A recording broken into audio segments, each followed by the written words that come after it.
Good morning, everyone. My name is Adam Livingston, and I am the Bitcoin Wizard. Welcome to the show, folks. This presentation is called How Bitcoin Can Save America, the Triffin Dilemma Explained. And if that sounds complicated, don't worry. It basically means your kids are broke, your grandkids will be broke, and the only people who win are the sociopaths who keep printing money in DC. The Triffin Dilemma is not a rap album, it's not a nightclub in Miami, it's an economic curse we've been living under for 80 years. Imagine if your family credit card was also the world's money supply. You'd be strutting into Applebee's every night, buying 3 riblet platters for the table, tipping 3%, and telling the waiter, don't worry, the rest of the world will pay for this. That's America, that's the system. And here's the punchline, it works until it doesn't, because sooner or later, the neighbors notice that you've been paying them with IOUs written in number 2 pencil. That's the Triffin Dilemma. It's why your roads look like Baghdad, why your neighbor is cooking meth in a 2010 Kia Soul, and why your 401k is basically propped up by lizard people in suits. But don't worry, I'm not here to depress you. I'm here to tell you about Bitcoin, because Bitcoin is the escape hatch. It's the only thing standing between you and a future where your grandkids are eating expired Chef Boyardee in a FEMA camp, while the politicians explain why money printing is good for equality. And by the end, you'll either be a Bitcoiner or you'll be Googling how to sell plasma for rent. All right, slide 2. Let's talk about the Triffin Dilemma. And no, it's not the name of your cousin's garage band or a new Marvel villain, though honestly it should be. The Triffin Dilemma is this genius Belgian economist in the 1960s basically standing up and saying, hey America, if the dollar is the world reserve currency, you're screwed. And we were like, shut up nerd, we're busy assassinating Latin American presidents. So here is the paradox, kids. In order for the world to have dollars, we have to run permanent trade deficits. That means America is basically the guy at the bar buying shots for everybody on his own credit card, even though his own kids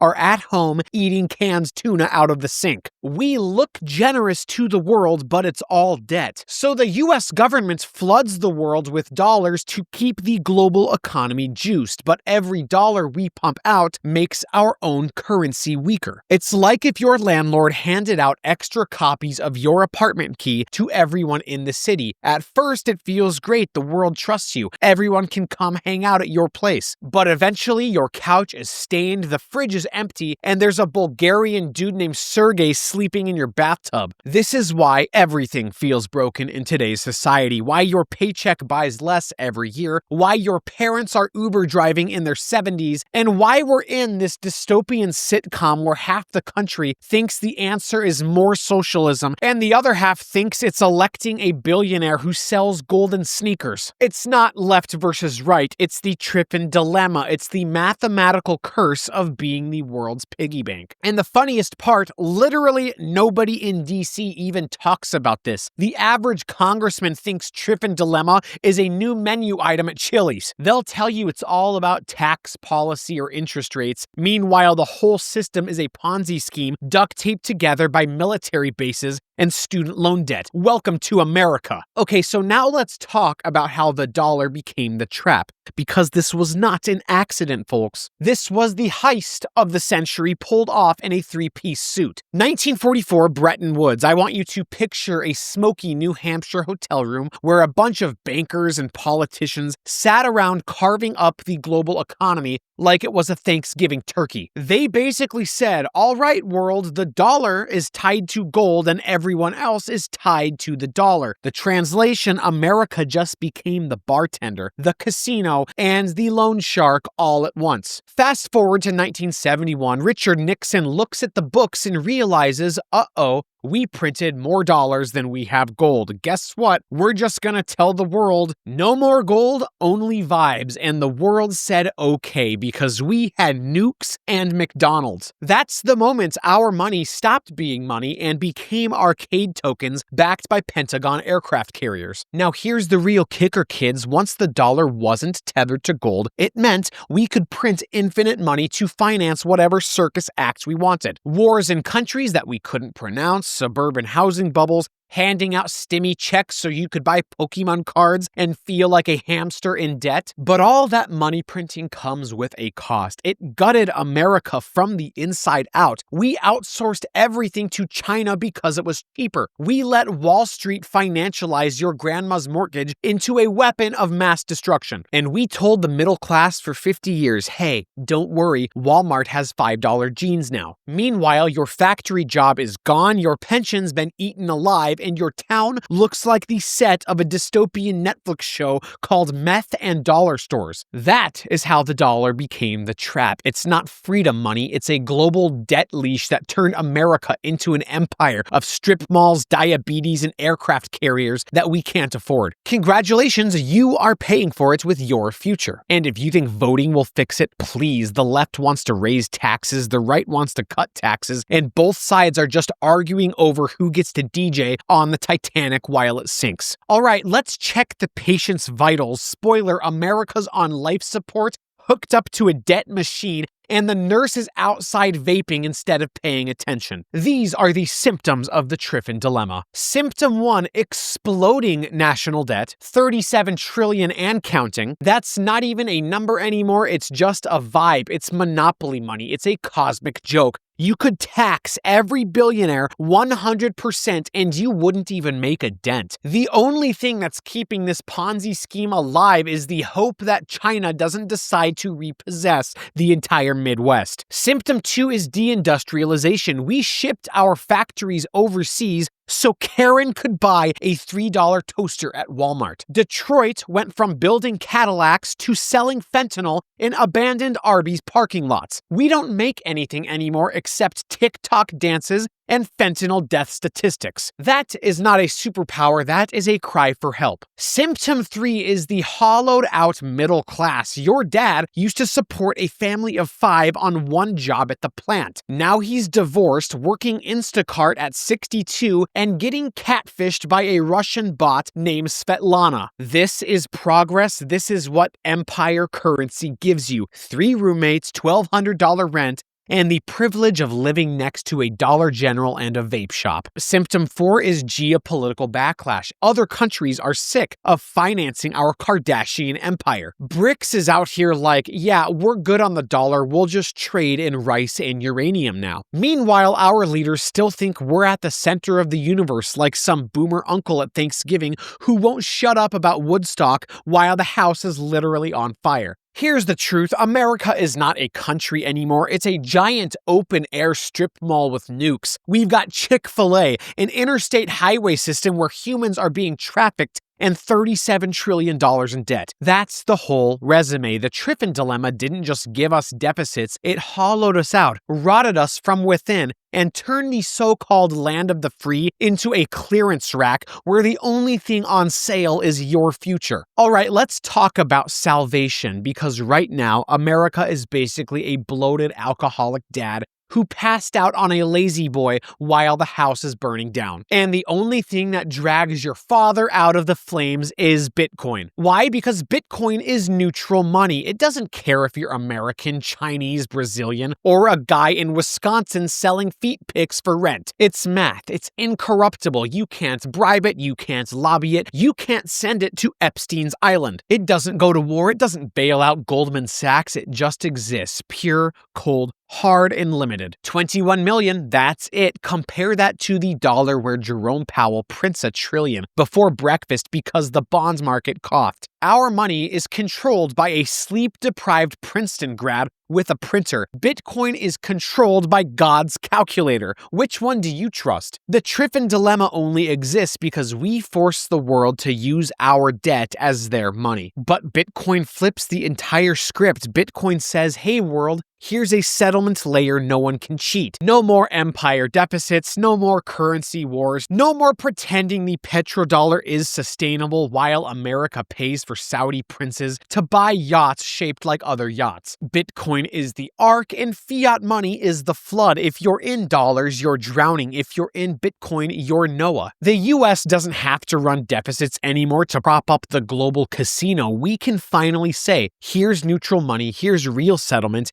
here's the lifeboat, and guess what? That lifeboat doesn't have first class or economy. Everyone gets the same seat. Unless you're late, then you're screwed. Bitcoin kills the Triffin Dilemma by ending the lie. It takes the printing press away from the clowns and gives the money back to the people. It's not just sound money, it's the first money in history that can't be weaponized by sociopaths in DC or Beijing. That's why they're terrified. That's why you're not supposed to get it. Because Bitcoin is the end of the free buffet for empires, and it's the beginning of sovereignty for you and your family. Alright, so how does Bitcoin actually save America? Simple, it's the financial equivalent of slapping the cheeseburger out of your fat little imperial hands and saying, no more, you're going keto, you fat ball of slime. First off, no more permanent trade deficits. Right now, America's entire business model is maxing out a credit card and hoping the repo man doesn't notice the aircraft carriers in the driveway. With Bitcoin, that ends entirely. You pay in real money, not monopoly notes. Suddenly, America can't print IOUs. It actually has to produce something again. And maybe, just maybe, Detroit stops looking like Fallout 3. Second, sound money restores savings. Imagine working for 40 years and your retirement isn't just a social security check worth 2 rotisserie chickens and a bag of Funyuns. With Bitcoin, your savings aren't a melting ice cube anymore. They actually grow. People might even start thinking about the future again instead of living like a raccoon digging through a Wendy's bag. Third, domestic industry comes back. If you can't print infinite dollars to outsource everything, you actually have to build stuff at home. Steel, semiconductors, real goods, not just TikTok filters for 14 different flavors of Red Bull. Bitcoin forces America to stop being a strip mall empire and start being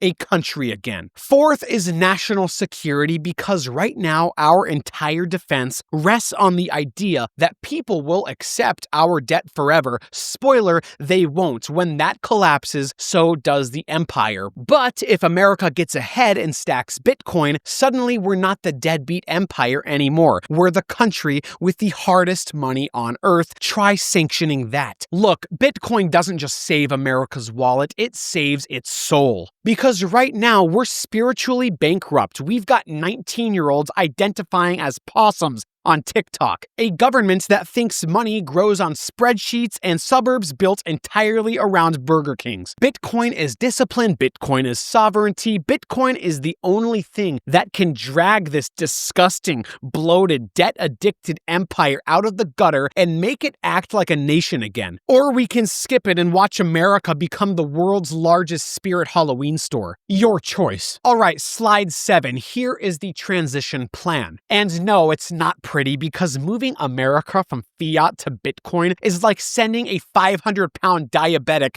through Navy SEAL training. Painful, humiliating, and will probably end in a heart attack, but if we do it, we come out strong. Step 1, the US Treasury starts stacking Bitcoin like it's hoarding canned beans in a fallout shelter. Forget gold, Fort Knox is emptier than Jeffrey Epstein's visitor logs. We need Bitcoin reserves, real reserves, not promises, not IOUs, the thing that makes China, Russia, and every tin pot dictator cry into their silk pajamas at night. Step 2, corporations and citizens follow. They're already doing it. Michael Saylor is basically America's shadow treasury secretary at this point. Citizens are front-running the government, stacking sats while Janet Yellen still thinks hodl is a new pronoun. The people are already leading, the state just needs to catch up. Step 3, we need to rebrand the dollar in a Bitcoin world. Look, nobody's saying that we torch the greenback tomorrow, but in a Bitcoin standard, the dollar can actually mean something again. You want credibility? Back it with Bitcoin. Suddenly, instead of being the junkie on the corner begging bricks for spare change, the dollar is the cool kid at the party again. This isn't surrender, this isn't weakness, this is America saying, fine, we ran the world on debt for 80 years, now we'll run it on the hardest money in history. You know what that's called? That's called checkmate, kids. The US can either pivot now, stack Bitcoin, lead the Bitcoin standard, or keep dancing on this burning fiat stage until the lights go out and China takes the DJ booth. This is the new Manhattan Project, except instead of nukes, it's nodes. Instead of mushroom clouds, it's hash rate. Instead of Oppenheimer saying, "I am become death," it's Satoshi saying, "I am become math." This is America's last shot at staying relevant, and it's the only one that's left. All right, here we are. The end of the show, the end of the empire, the end of the open bar at America's funeral. This is the fork in the road. Option 1, we stay trapped in the Triffin Dilemma. We keep running deficits, we keep exporting IOUs, we keep pretending the debt ceiling is a ceiling and not a skylight we keep blasting through with Acme rockets like Wile E. Coyote. That ends in one way: collapse. Breadlines, a FEMA tent city where your EBT card buys you half a Pop-Tart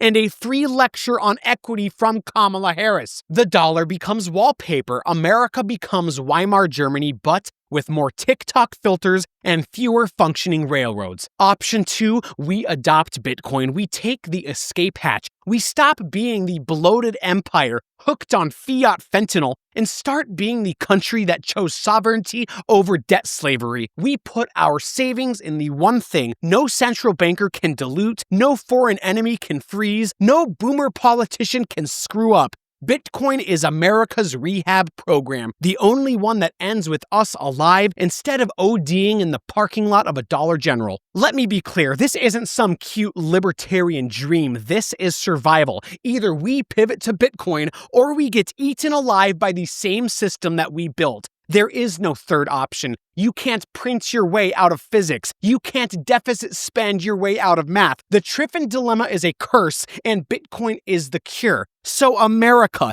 the choice is simple. Do we want to be Rome in its final days, eating lead-poisoned grapes while the Goths torch the city? Or do we want to be the first nation in history to strap on the orange armor, embrace Bitcoin, and tell the world we will not go quietly into that fiat night? Those are your options: FEMA Camp Gruel or freedom money. The end of the dream or the rebirth of the republic. Choose wisely, because history doesn't give second chances. It only gives you Bitcoin or bankruptcy. My name is Adam Livingston. I am the Bitcoin Wizard. If you enjoyed this content, please share it with the masses. We need to spread the orange gospel of the orange pill to everyone. Like this video, subscribe to the channel, and let me know what you'd like me to comment on next. Have a terrific day. Class dismissed.